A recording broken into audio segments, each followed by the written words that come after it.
In a quiet town, not far from the hills, there lived a dog named Kiko.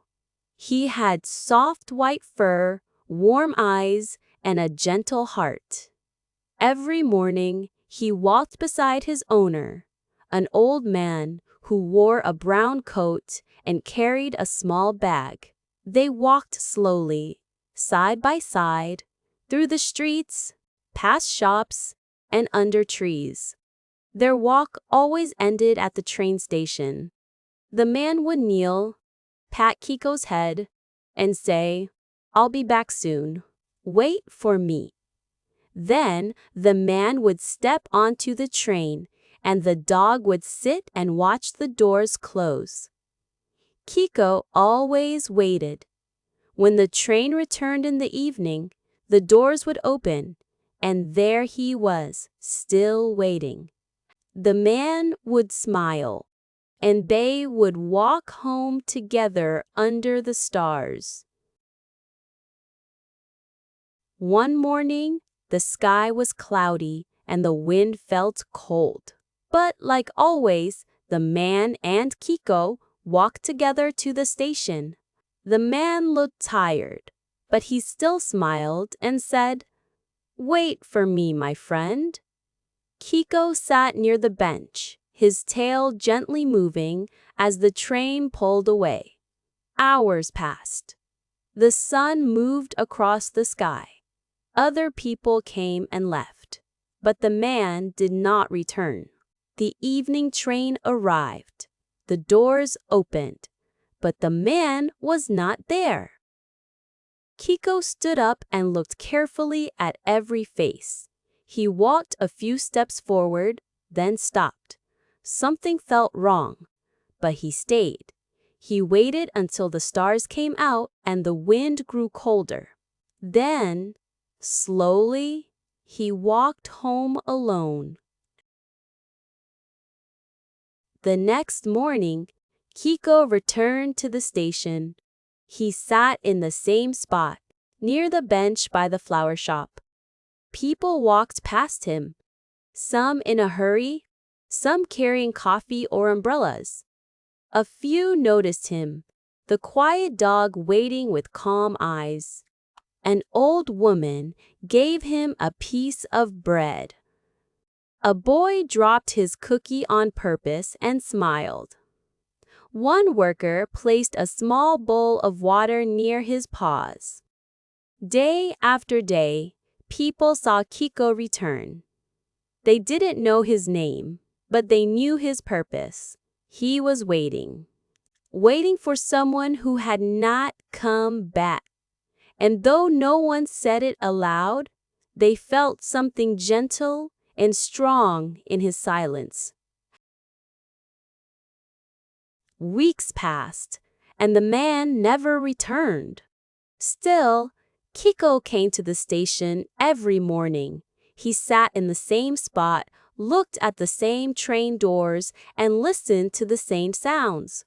Footsteps, whistles, voices, wind. People tried to take him home. One woman brought a blanket and placed it near her shop. A man called softly and offered him a place to sleep. But Kiko always returned to the station. That was where the man had said goodbye. That was where the man had promised to come back.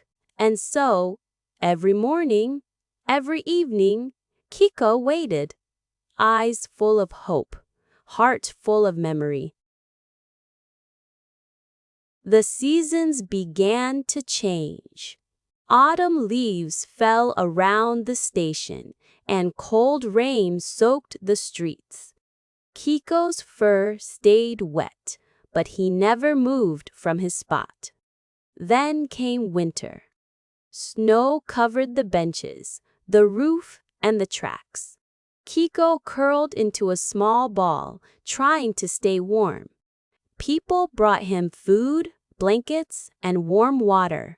Some days he looked weak, other days strong.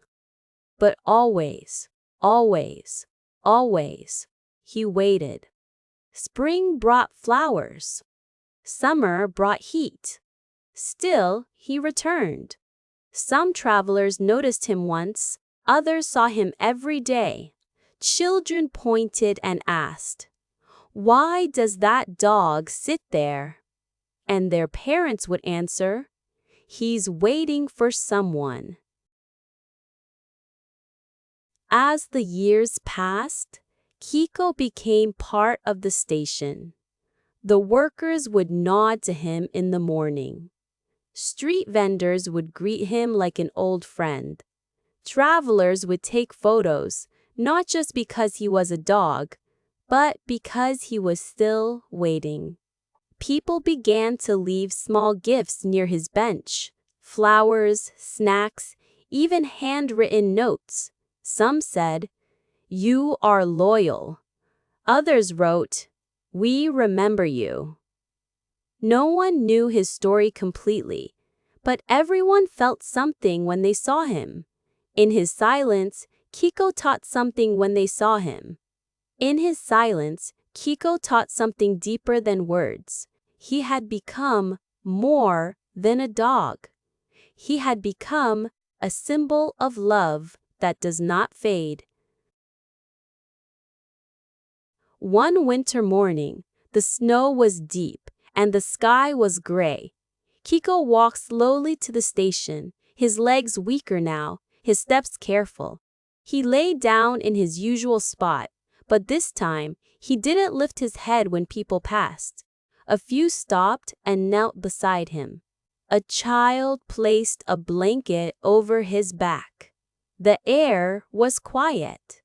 Even the wind moved gently, as if not to disturb him. That evening, the train came, and the doors opened. But Kiko didn't move. He looked once toward the platform, as if still searching for that one familiar face. Then he rested his head on his paws and closed his eyes. He had waited long enough. The next day, the bench near the flower shop felt empty. People looked for Kiko, but his spot was quiet. Someone placed flowers there. Someone else lit a candle. The story spread across the town. The loyal dog who waited through rain, snow, and time. Children who had once given him cookies now stood beside their parents, eyes wide, hearts soft. A gentle sadness filled the air, but also something warm. Kiko had never spoken a word, but he had left a message. Love does not forget. Loyalty does not disappear. And waiting, even when it hurts, is a kind of hope the world needs more of. Soon, the town decided to do something. A small statue was made, shaped like Kiko, sitting in his favorite spot. It looked out toward the train tracks, just like he had. Children touched its nose for luck. Travelers smiled when they saw it. Some took photos. Others simply stood quietly beside it. The station felt different now. Softer. Kinder. Kiko's story was no longer just his. It belonged to everyone who had ever waited, hoped, or loved without needing anything in return. People began telling the story in schools, cafes, and even on the news. And the dog who once sat alone was now remembered by all.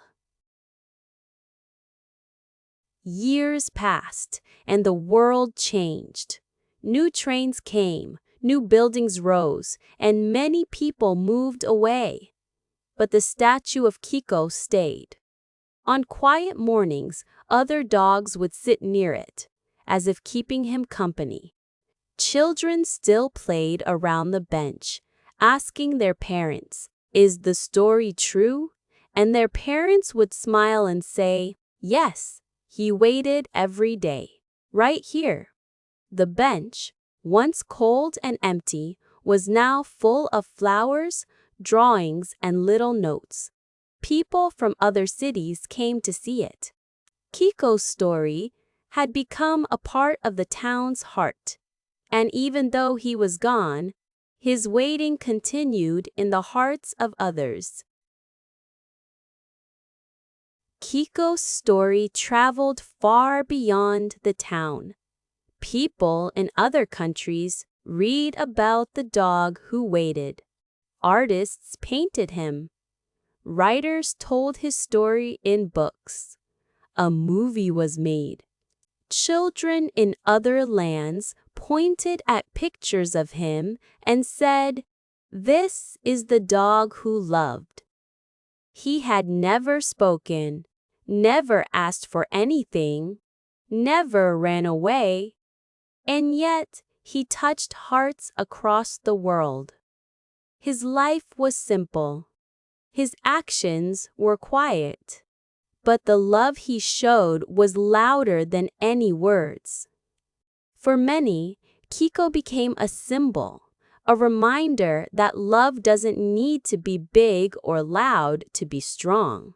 Sometimes the softest hearts make the strongest mark.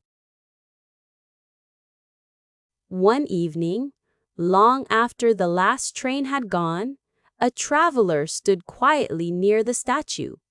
He wore a long coat and carried a small suitcase. The lights of the station glowed softly behind him. He looked at the statue, at the gentle eyes carved in stone, and whispered, "You were a good boy." He would have come back if he could. Then the man turned, walked away, and disappeared into the night. The wind moved through the trees. The station stood still, and the statue of the dog who waited stayed in its place, calm, proud, and at peace. The trains kept running, the world kept turning, but the love of one dog remained.